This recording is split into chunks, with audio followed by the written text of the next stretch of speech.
இது வந்து பார்த்தீங்கன்னா, கிட்டத்தட்ட ஒரு 200 வருஷம் பழமையானது. இது கட்டினவருடைய மன்னருடைய பேர் வந்து ஃபெட்ரிக் டூன்னு சொல்லுவாங்க.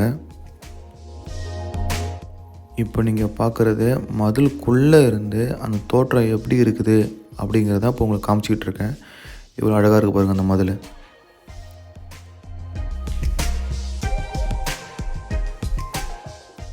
இப்போ நீங்க பார்க்குறது அப்படியே மதிலுக்கு பின்புறத்திலிருந்து பார்த்தா இந்த கேட் எப்படி இருக்கும் அப்படிங்கிறது தான் பார்க்குறது நம்ம.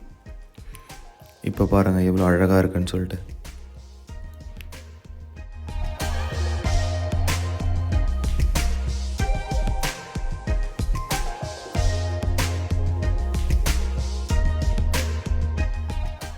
இப்போ நீங்கள் பார்க்குற இந்த எழுத்துக்கள்லாம் எதை சொல்லுதுன்னா, இந்த பிராண்டன்பர்க் கேட் வந்து எதனால் உருவாக்கப்பட்டது, யாரால் உருவாக்கப்பட்டது, என்ன பிரச்சனைன்றதை வந்து இதில் எழுதியிருப்பாங்க.